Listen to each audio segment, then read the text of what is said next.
नमस्कारम everyone. हमारा हिंदुस्तान हमेशा से साधु संतों का देश रहा है और हमारे साधु संतों का ही आशीर्वाद है जिससे हमारा भारत बहुत ज़्यादा फलता फूलता है।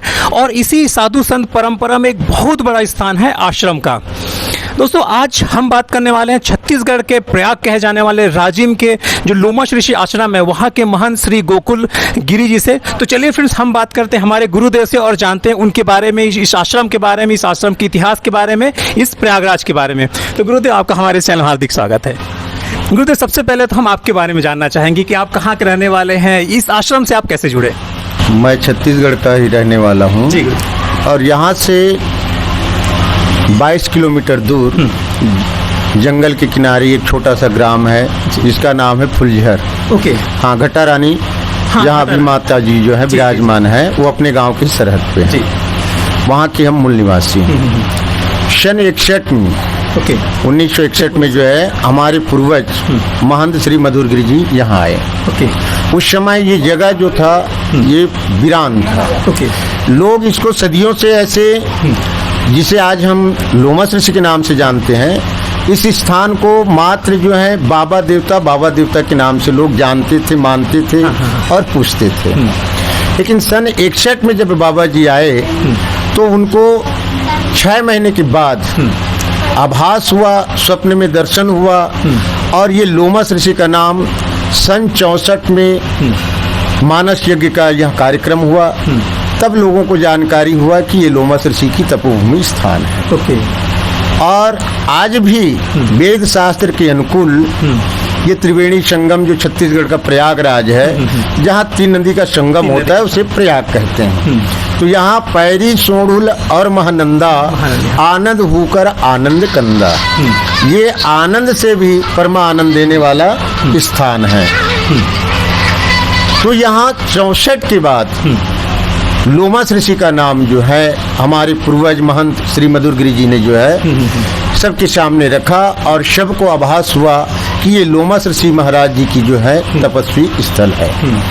ये ग्राम पंचायत बुडेनी नवा गांव का सरहद है। इसको लोग लोमश ऋषि आश्रम सीता घाट बेलाही के नाम से जानते हैं। आज भी जितने पुराने लोग हैं वे उसको मात्र जो है बेलाही घाट के नाम से इसको जानते हैं, पुकारते हैं, क्योंकि यहाँ बेल से भरा हुआ स्थान था।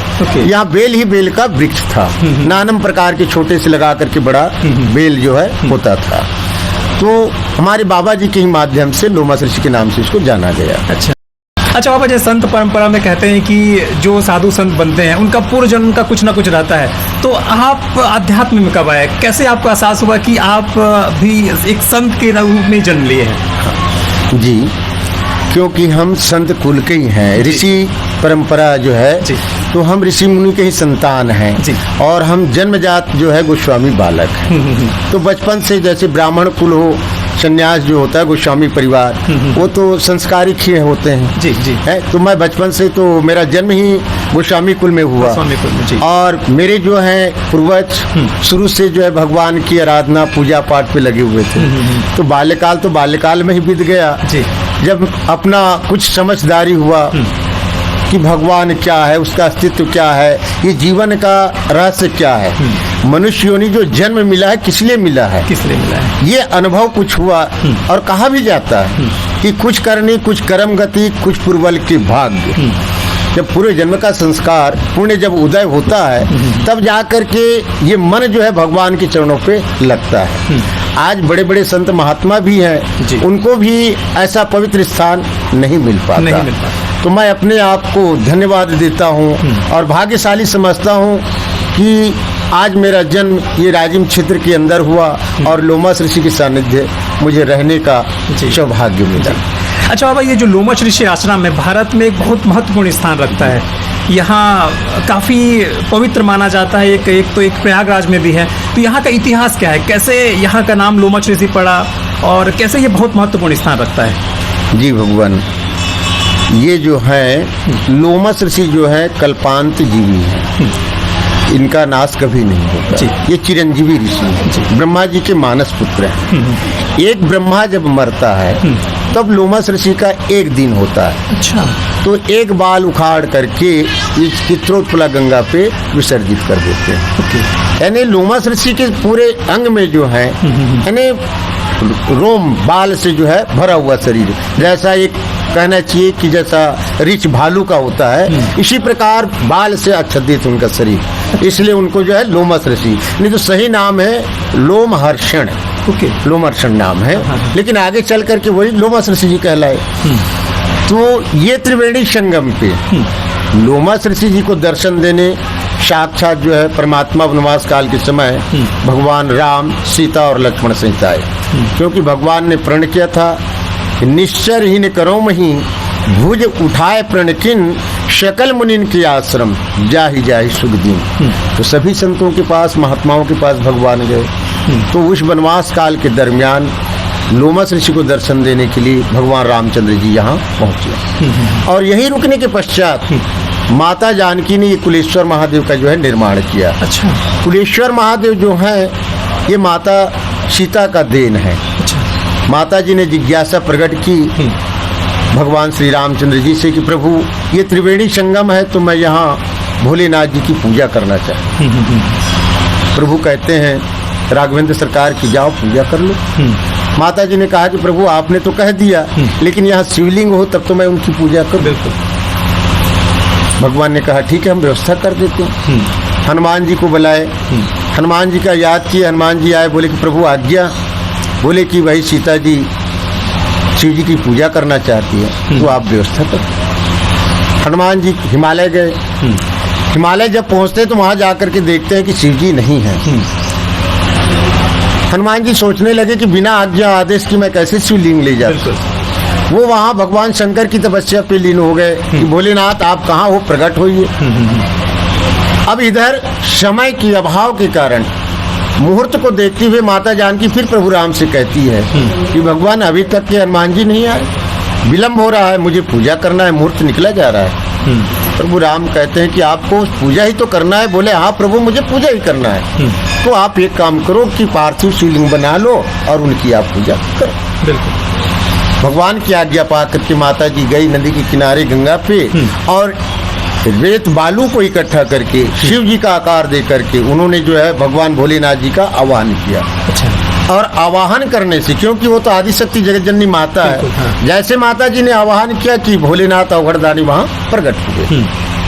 बोले कि मैया आपकी आवाहन और सेवा पूजा से मैं प्रसन्न हूँ। बोले कि क्या चाह? बोले माता जी ने कहा प्रभु मैंने अपने कुल की रक्षा के लिए आपका आवाहन पूजन किया है, तो आप यहाँ कुलेश्वर के नाम से विराजमान जी।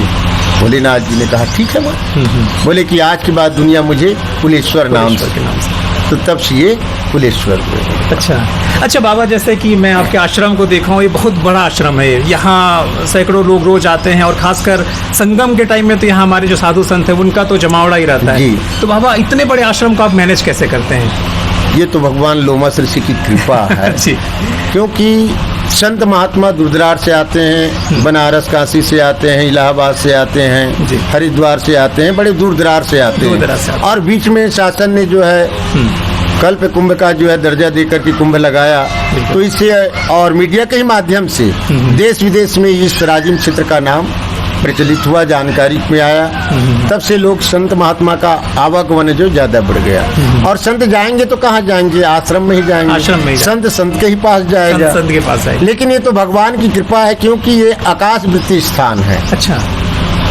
हाँ। ये सेवादार जो होते हैं, सेवक जो होते हैं भगवान के, उन्हीं के ही माध्यम से ये लोमस ऋषि का खर्च जो है चलता है। आए गए संत महात्माओं का जो है भोजन भंडारे का जो है काम होते रहता है। और हमेशा 12 माह 2-4 संत महात्मा साधु यहाँ आते जाते रहते हैं। और यात्रियों का भी जो है, दर्शनार्थियों का भी जो है बिल्कुल आना जाना लगा रहता है। और यहाँ विशेष करके भगवान की एक ऐसी कृपा है जो शांति मिलना चाहिए मन को।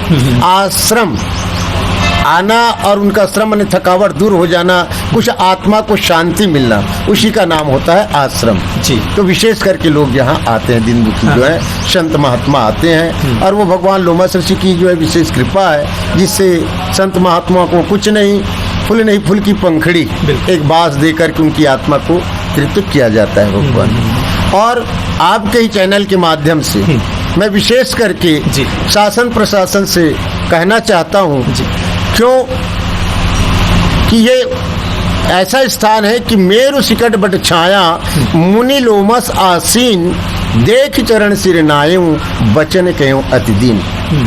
इसी स्थान पर लोमस ऋषि जी महाराज ने काकभूषण जी को अमर कथा सुनाया सर्वप्रथम। और आप जैसे शोधकर्ता ने बताया कि और भारत देश के अंदर कहीं लोमस ऋषि का और डबल स्थान नहीं मिला। कई एक महात्माओं का, संतों का जो है, ऋषि मुनियों का एक से लगा करके अनेक स्थान मिले, लेकिन लोमस ऋषि का स्थान और कहीं नहीं मिला। तो मैं शासन से विशेष करके ये कहना चाहता हूँ, आग्रह करता हूँ कि कुछ तो लोमस ऋषि की तरफ ध्यान दें, क्योंकि स्थापित किया हुआ ये स्थान नहीं है, ये सदियों से बना बनाया ही लोमस ऋषि की तपस्वी स्थल है। तो विशेष करके शासन से मैं पुनः हाथ जोड़ करके आग्रह करता हूँ कि ये प्रयागराज है, तो इसको कुछ लोमस ऋषि को सामने लाएं और अपने जो है पर्यटन स्थान पे जोड़ें और यहाँ की देख रेख करें, क्योंकि आकाश वृत्ति है, यहाँ स्थान पे कोई खेती किसानी नहीं है। न मैं इतना बड़ा यज्ञाचार्य नहीं हूँ जिनसे मैं यज्ञ स्थापना करके ये लोमस ऋषि का कुछ आगे बढ़ा सकूँ। जी। हाँ। अच्छा बाबा, जैसे अभी हम लोग जिस टाइम में बैठे हैं, ये एक संगम का टाइम है, यहाँ काफ़ी सारे संत महात्मा लोग आए हुए हैं, तो यहाँ कहाँ से संत आते हैं, कैसे कैसे संत पहुँचते हैं यहाँ? यहाँ तो भगवान हर तरह के जितने अपने जो है चारों वर्ण हैं, तो चारों वर्ण के संत समागम यहाँ होता है। यहाँ हर संप्रदाय के लोग जो है आपको मिलेंगे, शंकराचार्य से लगा करके महामंडलेश्वर तक के जो है, हमारे जो है अवधेशानंद महाराज जी भी जो है यहाँ स्थान पर जूना अखाड़े के माध्यम से यहाँ स्थान पर पहुँचे हुए हैं। और आज भी जब से मेला शुरू हुआ है और सन 2004 से महोत्सव का कार्यक्रम हुआ, तब से साधु सन्यासी अपने जूना अखाड़े के हों, चाहे वैष्णव संप्रदाय के हों, चाहे कबीरपंथी हों, यानी किसी भी मजहब का संत महात्मा यहाँ लोमस ऋषि में पहुँचता है। अच्छा बाबा, हमारे इस वीडियो को बहुत सारे हमारे भक्तगण देख रहे होंगे, तो हमारे भक्तगणों के लिए आशीर्वाद स्वरूप आप क्या बोलना चाहेंगे लास्ट वर्ड अपना?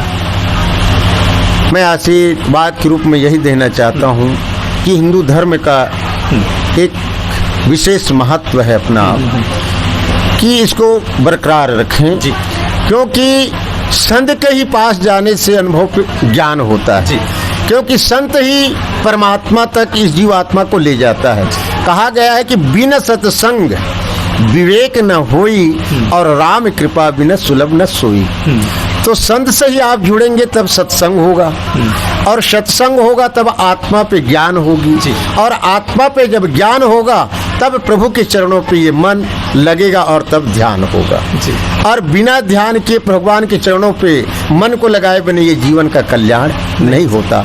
तो हर जीव, हर प्राणी को भगवान के प्रति अपना जो है जुड़ना चाहिए, क्यों? गुरु के चरण और भगवान के शरण में ही जाने से इस जीवन का कल्याण होता है। तो मैं हर इंसान, हर जीव को ये कहना चाहता हूँ कि गुरु के सानिध्य, गुरु के चरण और भगवान के शरण में जाना चाहिए, और वहीं जाने से इस जीवन का कल्याण है, और तीसरी जगह कहीं नहीं है। गुरुदेव, हमारे दर्शकों को और हमारे जो लोगों को इतने सारे इन्फॉर्मेशन देने के लिए, इतनी सारी अच्छी चीज़ें बताने के लिए आपका बहुत बहुत धन्यवाद। आशीर्वाद जी। तो दोस्तों, ये तो रही बात हमारे गुरुदेव से कुछ बातें। फ्रेंड्स, ये वीडियो आपको कैसा लगा प्लीज़ हमको नीचे कमेंट बॉक्स में ज़रूर बताएं। Thank you.